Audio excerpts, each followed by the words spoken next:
ছোটবেলা বাড়িতে যখন গুরুজন আসতেন, মা বলতেন একটু প্রণাম করতো। প্রণাম করার পর মা আশীর্বাদ চাইতেন, আশীর্বাদ করবেন আমার সন্তানটা যেন মানুষ হয়। স্বভাবতই কচি মনে প্রশ্ন জাগলো, তো এই কেমন আশীর্বাদ তুমি প্রার্থনা করছো? মানুষের ছেলে আবার মানুষ হবে। মা বলেছিলেন মানুষ হওয়াটাই জীবনের সর্বোত্তম সাধনা। মানুষ যদি তুমি হতে না পারো, তুমি দানব হয়ে যাবে। মানুষ আকার হইলে কি হয়? করহ ভূতের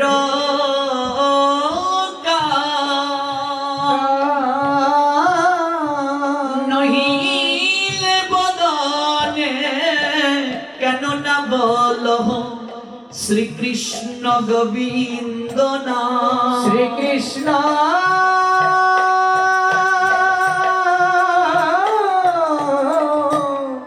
গোবিন্দ নাম। পাখিরে যে নাম লোয়াইলে লয়, মনরে সারি সুকাদি কত। তুমি যেই হাতে আলস্য করহ, এ হয় কেমন মতো। কেমন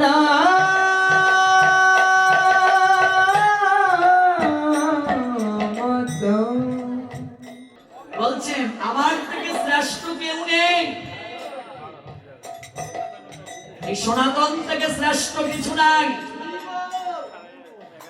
ও conqueror of oil, there is no truth superior to me. আমার থেকে শ্রেষ্ঠ কেউ নাই। মত্ত পড়তর নন্ন কিঞ্চিত অস্তি Dhananjay. Dhananjay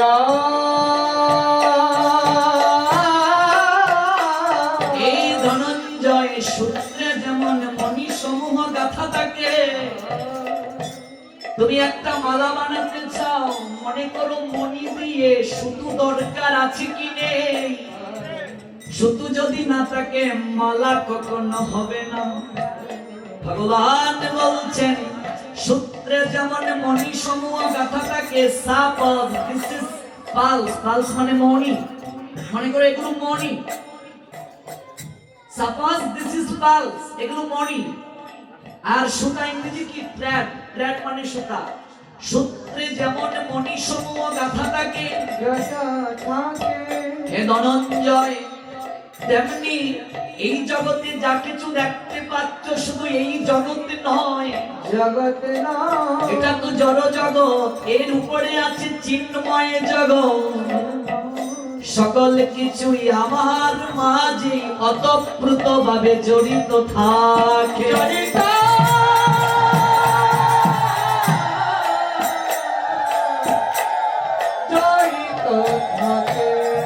Oh, conqueror of oil, there is no truth superior to me. Everything rests upon me as pal are strong on thread. Say, all power supreme in Krishna. Srimad Bhagavad Gita 7 chapter 7 verse 7 নম্বর অধ্যায় 7 নম্বর শ্লোক বাড়িতে গিয়ে পড়বে। আমার থেকে শ্রেষ্ঠ আর কেউ নাই। সূত্রে যেমন মণি সমূহ গাথা থাকে, তেমনি সমস্ত বিশ্ব আমাতে অতপ্রুত ভাবে জড়িত থাকে। পশু বংশ বিস্তার করে আপনিও করেন, পশুর থেকে আমি নিকৃষ্ট। পশু আহার করে আপনিও করছেন, পশু নিদ্রা যায় আপনিও নিদ্রা যাচ্ছেন। পশু মৃত্যু ভয়ে ভীত আপনিও ভীত। পশু বংশ বিস্তার করে আপনিও করেন, চারটা কার্য পশুও করছে আপনিও করছেন, বরং পশুর থেকে আমি নিকৃষ্ট। পশু বংশ বিস্তার ছাড়া কখনো যৌন সঙ্গম করে না। এটা আপনি বায়োলজি পড়েন। আমি প্রথম বিজ্ঞানের স্টুডেন্ট ছিলাম, তারপর বাংলা সাহিত্যে অনার্স পড়েছি। আমরা ভালো করে জানি একটা ব্যাঙ 6 মাসে একবার মাত্র যৌন সঙ্গম করে। কিন্তু আমরা মানুষ নিজের বিবেককে প্রশ্ন করি, আমার সেই ধারণ ক্ষমতা সংযম আছে কিনা। কি করে আমি মানুষ হলাম? জীবে দয়া নামে রুচি বৈষ্ণব সেবন। জীবে দয়া মানে কি? এক বিন্দু বীর্যের মাঝে কোটি কোটি জীব রয়েছে। এই জীবের প্রতি দয়া যে যতদিন করতে পারবে না, যতই সে নামের গুটি টানুক, কোনদিন নাম তাকে কৃপা করবে না।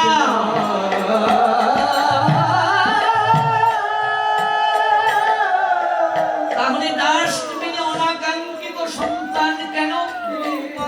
নিউজ শাস্ত্র বলছেন সন্তান উৎপাদন করবে, কৃষ্ণ কেন্দ্রিক সংসারে সহায়তা করবে বলে আমি আমার শারীরিক চাহিদার ফসল রূপে সন্তান উৎপাদন করছি। কি করে আমি মানুষ হলাম?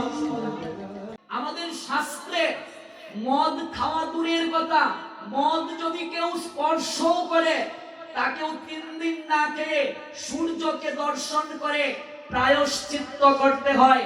আমাদের সেখানে মদ খেয়ে মাতাল হয়ে নাচবে না, এটা ধর্মের অংশ নয়।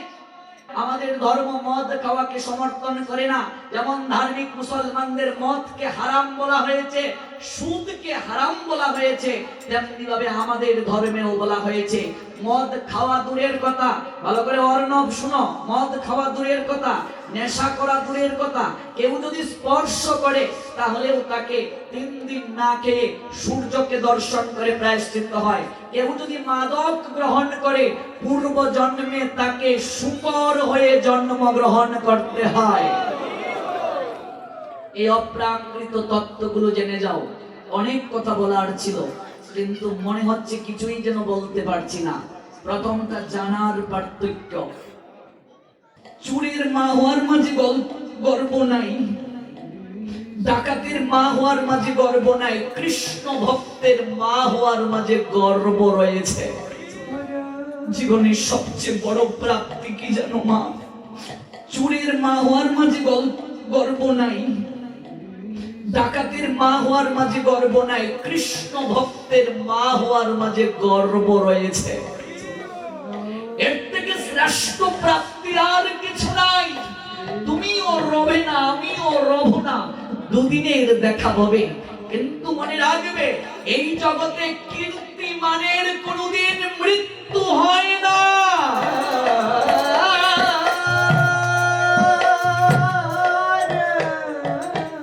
জীবনের সবচেয়ে বড় প্রাপ্তি হচ্ছে সন্তানকে মানুষ করা। কোন বাপ মাই চায় না আমার সন্তানটা দানব হোক, কোন বাপ মাই চায় না আমার সন্তানটা অমানুষ হোক। কিন্তু মনে রাখবে, প্রাতিষ্ঠানিক শিক্ষা কোনদিন সন্তানকে প্রকৃত মানুষ করতে পারে না। এখানে অনেক মা বাবা আছো যাদের সন্তান ছোট, আমি চরম ধরে বলে যাচ্ছি, এখন থেকে স্কুল কলেজের শিক্ষার পাশাপাশি সন্তানকে এই ভক্তি শিক্ষাটা প্রদান করো। কেউ যদি নগ্ন হয়ে স্নান করে তাহলে লক্ষ্মী তার প্রতি বিরাগ ভাজন হন, তার সর্বদা অর্থ বিয়োগ ঘটতে পারে। বরুণ দেবতা তার প্রতি বিরাগ ভাজন হন। জলের দেবতা বরুণ, বরুণ বিরাগ ভাজন হন। গোবিন্দ ব্রজ গোপীদেরকে শাস্তি দেওয়ার জন্য বসনকে হরণ করেছিলেন। কদম্ব বৃক্ষের নিচে বসন রেখে ব্রজ গোপীরা কাত্যায়নী ব্রত রেখে, তাদের বয়স তখন 7-8 বছর বয়স, এত ছোট বাচ্চা, এরপরও তাদেরকে শাস্তি দেওয়ার জন্য গোবিন্দ বসন হরণ করলেন। বললেন, তোমরা ব্রত রেখে নগ্ন হয়ে জলে স্নান করছ, জলের দেবতার প্রতি তোমরা বিরাগ ভাজন হয়েছ, সম্মান প্রদর্শন করো নাই। শাস্তি দেওয়ার জন্য বসন হরণ করলেন। ভাগবতে কুবেরের 2 পুত্র নগ্ন হয়ে যমুনায় জল ক্রীড়া করেছিলেন। যার কারণে তাদেরকে শাস্তি দিলেন, নারদ বৃক্ষকুলে জন্ম দিলেন। এই জন্য বাচ্চাদেরকেও পর্যন্ত নগ্ন করে স্নান করাতে নাই, এটা ভাগবত নিষেধ করেছেন।